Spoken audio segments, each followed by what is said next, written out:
ಇದು ಮಧ್ಯಾಹ್ನದಿಂದ ವ್ಲಾಗ್ನ ಕಂಟಿನ್ಯೂ ಮಾಡ್ತಾ ಇದ್ದೀನಿ. ಮಧ್ಯಾಹ್ನ ಎಲ್ಲ ಕೆಲಸ ಮಾಡ್ಕೊಳ್ಳೋಣ ಅಂತ ಸ್ಟಾರ್ಟ್ ಮಾಡಿಕೊಂಡೆ. ಪಾಪು ಮಗಳು ಆಟ ಆಡ್ತಾಯಿದ್ಲು. ಇಷ್ಟರಲ್ಲಿ ಪಾತ್ರೆಗಳೆಲ್ಲ ತೊಳಿಬೇಕಿತ್ತು. ಬೆಳಗ್ಗೆ ತೊಳೆದಿರೋದೆಲ್ಲ ಸಪ್ರೇಟ್ ಮಾಡಿದ್ದೆ. ಮಧ್ಯಾಹ್ನ ಅಡುಗೆಗೆ ಅಕ್ಕಿ ನೆನೆ ಎಲ್ಲ ಹಾಕ್ಕೊಂಡು ಮುಸುರೆ ಪಾತ್ರೆ ಎಲ್ಲ ಒಂದು ಪುಟ್ಟಿಲಿ ಹಾಕ್ಕೊಂಡೆ. ಈ ಕಡೆ ಅಡುಗೆ ಮಾಡೋಕ್ಕೆ ಸ್ಟಾರ್ಟ್ ಮಾಡಿಕೊಂಡೆ. ಇವತ್ತು ಸಿಂಪಲ್ ಒಂದು ರೈಸ್ ಮಾಡ್ಕೊಳ್ಳೋಣ ಅಂತ, ನಾನು ನನ್ನ ಮಗಳು ಇರೋ ಕಾರಣ ಒಂದು ಸಿಂಪಲ್ ರೆಸಿಪಿ ಮಾಡ್ಕೊಳ್ಳೋಣ ಅಂತ ಮಾಡ್ಕೊತಾ ಇದ್ದೀನಿ. ಏನೋ ಒಂದು ಕೆಲ ಐಟಮ್ಸ್ ಹಾಕಿ ಮಾಡ್ತಾಯಿದ್ದೀನಿ. ಅದೇನೋ ಬಗರ್ ಖಾನ ಅಂತಾರಲ್ವ, ಆ ಥರ ಎಣ್ಣೆ, ಜೀರಿಗೆ, ಸಾಸಿವೆ, ಚಕ್ಕೆ, ಲವಂಗ ಎಲ್ಲ ಹಾಕಿಬಿಟ್ಟು ಮಾಡ್ಕೊತಾ ಇದ್ದೀನಿ. ಮತ್ತು ಅದು ಏನೋ ಒಂಥರ ಟೇಸ್ಟ್ ಚೆನ್ನಾಗಿರುತ್ತೆ. ಅದಕ್ಕೆ ಹಾಗೆ ಮಾಡ್ಕೊತಾ ಇದ್ದೀನಿ. ವಿಡಿಯೋಸ್ ತುಂಬ ಲಾಂಗ್ ಗ್ಯಾಪ್ ಆಯಿತು. ಕೆಲವೊಬ್ಬರು ಮರ್ತುಬಿಟ್ಟಿರ್ತೀರ ನನ್ನ. ಸಪೋರ್ಟ್ ಮಾಡಿ ಅಷ್ಟೇ, ಕೊನೆ ತನಕ ನೋಡಿ ಸಪೋರ್ಟ್ ಮಾಡಿ ನನಗೆ. ನಾನು ನನ್ನ ಮಗಳು ಇಬ್ಬರೇ ಇರೋದರಿಂದ ನಮಗೆ ಎಷ್ಟು ಬೇಕೋ ಅಷ್ಟು ಅಡುಗೆ ಮಾಡ್ಕೊಂಡು ಊಟ ಮಾಡ್ಕೊಳ್ಳೋಣ ಅಂತ ಸ್ಟಾರ್ಟ್ ಮಾಡಿದೆ. ಮಧ್ಯಾಹ್ನ ನಮ್ಮ ಮನೆಯವರು ಡ್ಯೂಟಿಗೆ ಹೋಗಿದ್ದರು. ಸೊ ಹಾಗಾಗಿ ನಾನು ನನ್ನ ಮಗಳು ಇರೋದರಿಂದ ಅಮ್ಮ ಬೇರೆ ಏನಾದರೂ ರೈಸ್ ಮಾಡಮ್ಮ ಅಂತಂದ್ಲು. ಹಾಗಾಗಿ ಈ ರೆಸಿಪಿ ಮಾಡೋಣ ಅಂತ ಮಾಡಿಕೊಂಡೆ. ಇದ್ರ ಜೊತೆಗೆ ಅದು ಟೊಮಟೊ ಶೇರ್ವ ಬರುತ್ತಲ್ವ, ಅದನ್ನು ಮಾಡಿಕೊಂಡೆ. ಜಸ್ಟ್ ಸಿಂಪಲ್ಲಾಗಿ ಮಾಡ್ಕೋಬೋದು. ಎಣ್ಣೆ, ತುಪ್ಪ, ಈರುಳ್ಳಿ, ಮೆಣಸಿನ್ಕಾಯಿ, ಅಲ್ಲ ಬೆಳ್ಳುಳ್ಳಿ ಪೇಸ್ಟೆಲ್ಲ ಹಾಕ್ಕೊಂಡು ಸ್ವಲ್ಪ ರುಚಿಗೆ ತಕ್ಕಷ್ಟು ಉಪ್ಪು ಹಾಕ್ಕೊಂಡು ಮಾಡ್ಕೋಬೋದು. ಇನ್ನೂ ಕರಿಬೇವು, ಕೊತ್ತಂಬರಿ ಇದ್ದರೆ ಇನ್ನೂ ತುಂಬ ಸಖತ್ತಾಗಿ ಬರುತ್ತೆ. ಬಟ್ ಇರಲಿಲ್ಲ. ಸೊ ಹಾಗಾಗಿ ಇದ್ದಿದ್ದರಲ್ಲೇ ಮಾಡಿಕೊಂಡೆ. ಅದು ಹೇಳ್ತಾರಲ್ವ, ಬಡವ್ರ ಮನೆ ಊಟ ಚಂದ, ಶ್ರೀಮಂತರ ನೋಟ ಚಂದ ಅನ್ನೋ ಹಾಗೆ ಇರೋದರಲ್ಲೇ ಅಡುಗೆ ಮಾಡಿಕೊಂಡೆ. ತುಂಬ ಬೇಜಾರಾಗ್ತಿತ್ತು ವಿಡಿಯೋಸ್ ಮಾಡೋದು ಬಿಟ್ಟೆ. ಎಲ್ಲರೂ ಮರ್ತುಬಿಡ್ತಾರೆ ನನ್ನ ಎಲ್ಲ ಏನೋ ಅಂದ್ಕೊಂಡಿದ್ದೆ. ಜಸ್ಟ್ ಯಾರೂ ಮರ್ತಿಲ್ಲ. ಕೆಲವೊಬ್ಬರು ಮೆಸೇಜ್ ಮಾಡ್ತಾರೆ, ಲೈಕ್ ಮಾಡ್ತಾರೆ, ಸಪೋರ್ಟ್ ಮಾಡ್ತಾರೆ. ಹಾಗೂ ಇನ್ನು ಮುಂದೆ ಸಪೋರ್ಟ್ ಮಾಡಿ. ನನಗೂ ತುಂಬ ಖುಷಿಯಾಗುತ್ತೆ. ರೈಸ್ ಮಾಡಿಕೊಂಡೆ. 1 ಗ್ಲಾಸ್ ಅಕ್ಕಿಗೆ ಎಷ್ಟು ನೀರು ಬೇಕೋ ಅದೆಲ್ಲ ಹಾಕ್ಕೊಂಡು ರೈಸ್ ಮಾಡೋಕ್ಕೆ ಈ ಕಡೆ ರೆಡಿ ಆಗೋಯಿತು. 2-3 ವಿಸಿಲ್ ಕೂಗಿಸಿದ್ರೆ ಅನ್ನ ರೆಡಿಯಾಗಿ ಹೋಗುತ್ತೆ. ಈ ಕಡೆ ಶೇರ್ವಕ್ಕೆ ಕೊಬ್ಬರಿ, ಟೊಮ್ಯಾಟೊ, ಬೆಳ್ಳುಳ್ಳಿ, ಸ್ವಲ್ಪ ಅಲ್ಲ, ಚಕ್ಕೆ, ಲವಂಗ ಹಾಕ್ಕೊಂಡು ಪೇಸ್ಟ್ ಮಾಡಿಕೊಂಡು ರೆಡಿ ಮಾಡಿಕೊಂಡ್ರೆ ಅದನ್ನು ಮುಗಿದೋಗುತ್ತೆ. ಸಿಂಪಲ್. ಬೇಜಾರಾದಾಗ ನಾನು ಇದೇ ಥರ ಅಡುಗೆ ಮಾಡೋದು. ಏನು ಮಾಡಬೇಕು, ಏನಾದರೂ ತಿನ್ನಬೇಕು ಅನ್ನಿಸ್ದಾಗ ಇದು ಇಷ್ಟೇ ಮಾಡ್ಕೊಳ್ಳೋದು ನಾನು. ಈ ಕಡೆ ರುಬ್ಬಿದ ಮಸಾಲ ರುಬ್ಕೊಂಡೆ.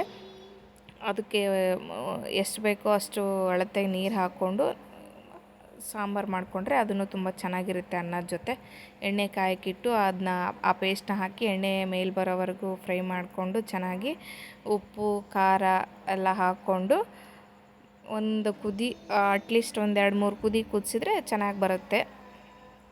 ಈ ಶೇರ್ವ ಟೇಸ್ಟಾಗಿರುತ್ತೆ. ಎಲ್ರಿಗೂ ಆಲ್ಮೋಸ್ಟ್ ಗೊತ್ತಿರುತ್ತೆ. ನಾನೇನು ಹೇಳೋದು ಬೇಕಾಗಿಲ್ಲ. ಇದೇನು ಹೊಸ ರೆಸಿಪಿ ಅಲ್ಲ. ಸೊ ಹಾಗಾಗಿ ನಾನು ನನ್ನ ಮಗಳು ಇಬ್ಬರೇ ಇರೋದ್ರಿಂದ ಅಡುಗೆ ಮಾಡ್ಕೊಳಕ್ಕೆ ಬೇಜಾರಾಗಿತ್ತು. ಕ್ವಿಕ್ಕಾಗಿ ಆಗುತ್ತಲ್ಲ ಅಂತ ಮಾಡಿಕೊಂಡೆ. ನನ್ನ ಮಗನೂ ಆಟ ಆಡ್ತಾ ಇದ್ದ ಅಕ್ಕ ಜೊತೆ. ಸೊ ಹಾಗಾಗಿ ಪಟಾಪಟ್ ಕೆಲಸ ಮಾಡಿಕೊಂಡೆ. ಎಲ್ಲ ಊಟ ಗೀಟ ಎಲ್ಲ ಮಾಡಿ ಕೆಲಸ ಮಾಡಿಕೊಂಡೆ. ನನ್ನ ಮಗಳು ಇಲ್ಲಿ ಆಟ ಆಡಿಸ್ತಾ ಇದ್ಲು ನನ್ನ ಮಗನ್ನ. ಹಾಯ್ ಫ್ರೆಂಡ್ಸ್ ಅಂತಿದ್ಲು. ಇಲ್ಲಿ ಹಾಲಲ್ಲೆಲ್ಲ ಮಗಳು ಆಟ ಸಾಮಾನೆಲ್ಲ ಹರವಾಡಿ ಮನೆ ತುಂಬ ಮಾಡಿದ್ಲು. ಅವನ್ನೆಲ್ಲ ತೆಗಿ ಅಂದೆ. ಅವನಾಗಿ ಕ್ಲೀನ್ ಮಾಡ್ತಾಯಿದ್ಲು. ಅಷ್ಟರಲ್ಲಿ ಅವನು ಆಟ ಆಡ್ತಾ ಇದ್ದಾನಲ್ಲ ಬಿಡು ಅಂತ ಅವನು ಕರ್ಕೊಂಡು ಹಾಲಲ್ಲಿ ಕೂತು ನಾನು, ನನ್ನ ಮಗಳು, ನನ್ನ ಮಗ ಊಟ ಮಾಡ್ತಾಯಿದ್ವಿ. ಅಂದರೆ ನನ್ನ ಮಗ ಊಟ ಮಾಡ್ತಾಯಿಲ್ಲ, ನಮ್ಮ ಜೊತೆಗೆ ಅವನ್ನ ಕೂಡಿಸ್ಕೊಂಡು ಮೂವರು ಆಡಿಕೊಂಡು ನಗಾಡ್ಕೊಂಡು ಊಟ ಮಾಡ್ತಾಯಿದ್ವಿ. ನೋಡಿ 2-3 ಕುದಿ ಕೂದಿತ್ತು. ಈ ಕಡೆ ರೈಸು ಆಗಿತ್ತು.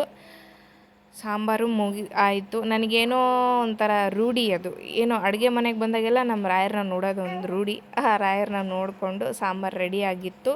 ಸ್ವಲ್ಪ ಚೆನ್ನಾಗಿ ಕುದಿಸ್ಕೊಂಡೆ. ಸ್ವಲ್ಪ ಗಟ್ಟಿ ಆಗಲಿ ಅಂತ ಕುದಿಸ್ಕೊಂಡು ನನ್ನ ಮಗಳೆಲ್ಲ ಹಾಲಲ್ಲಿ ಇಡ್ತಾಯಿದ್ಲು ಒಂದೊಂದೇ. ನೋಡಿ ಇಟ್ಲು. ನಾನು ನನ್ನ ಮಗಳು ಊಟ ಮಾಡ್ತಾ ಇದ್ವಿ. ಟೇಸ್ಟ್ ಪರವಾಗಿಲ್ಲ, ಓಕೆ ಅನ್ನೋ ಥರ ಇತ್ತು. ಏನೋ ಊಟ ಮಾಡ್ಕೊಂಡು ಒಟ್ಟಿನಲ್ಲಿ ಹೊಟ್ಟೆ ತುಂಬಿಸ್ಕೊಂಡ್ವಿ. ನನ್ನ ಮಗಳೂ ಊಟ ಮಾಡಿದ್ಲು. ಅಮ್ಮ ಚೆನ್ನಾಗಾಗಿದೆ ಅಂದ್ಲು. ಅವನು ನನ್ನ ಮಗ ಆಟ ಆಡ್ತಾಯಿದ್ದ. ಆಟ ಆಡಿ ಅವನ ಜೊತೆ ಸ್ವಲ್ಪ ಆಟಾಡಿ ನಗಾಡಿಕೊಂಡು ಸ್ವಲ್ಪ ಟೈಮ್ ಪಾಸ್ ಮಾಡಿಕೊಂಡು ಕೆಲಸ ಶುರು ಮಾಡಬೇಕು ಅನ್ನೋದ್ರೊಳಗೆ ಟೈಮ್ ಆಗೋಗಿತ್ತು. ಸೊ ಹಾಗಾಗಿ ಅವನಿಗೆ ಬೇಗ ಸ್ನಾನ ಮಾಡಿಸಿ ಮಲಗಿಸಿ ಆಮೇಲೆ ಅವನದೆಲ್ಲ ಇಟ್ಟೆ. ಸಂಜೆ ಆಯಿತು, ಆಲ್ರೆಡಿ ಸಂಜೆ ಆಗಿತ್ತು. ನಮ್ಮ ಮನೆಯವರು ಬಂದರು, ಟೀಗಿಟ್ಟೆ, ಇಬ್ಬರು ಟೀ ಕುಡಿಯೋಣ ಅಂತಂದರು. ಟೀ ಕುಡಿದೆ. ಕಾಯಿ ಪಲ್ಯ ತರಕಾರಿ ಎಲ್ಲ ತಂದಿದ್ರು, ಅದನ್ನ ಬೇರೆ ಬೇರೆ ಮಾಡೋಣ ಅಂತ ಇಟ್ಟೆ. ಟೀ ಕುಡ್ದು ಮಾಡೋಣ ಅಂತ ನೋಡ್ತಾ ಇದ್ದೆ ಏನೇನು ತಂದಿದ್ದಾರೆ ಅಂತ. ತರಕಾರಿ ಎಲ್ಲ ತಂದಿದ್ರು, ಸಾಮಾನೆಲ್ಲ ಇಟ್ಟೆ. ಇಷ್ಟು ಕೆಲಸ ಮಾಡೋಷ್ಟಿಗೆ 5:45 6 ಗಂಟೆ ಫ್ರೆಂಡ್ಸ್. ಅಷ್ಟರಲ್ಲಿ ನನ್ನ ಮಗ ಎದ್ದ. ಕೆಲಸ ಮುಗಿಸೋಷ್ಟಿಗೆ ನನ್ನ ಮಗ ಎದ್ದೇಳ್ತಾನೆ, ಕರೆಕ್ಟ್ ಟೈಮು ಕವರ್ ಆಗಿಬಿಡುತ್ತೆ. ಸೊ ಹಾಗಾಗಿ ಏನು ಬೇಜಾರು ಅನಿಸಲ್ಲ ಕೆಲಸ ಮಾಡೋದಕ್ಕೆ. ವಿಡಿಯೋನ ಕೊನೆ ತನಕ ನೋಡಿ ನನ್ನ ಚಾನಲ್ನ ಸಬ್ಸ್ಕ್ರೈಬ್ ಮಾಡ್ಕೊಳ್ಳಿ ಆ್ಯಂಡ್ ಸಪೋರ್ಟ್ ಮಾಡಿ. Thank you for watching.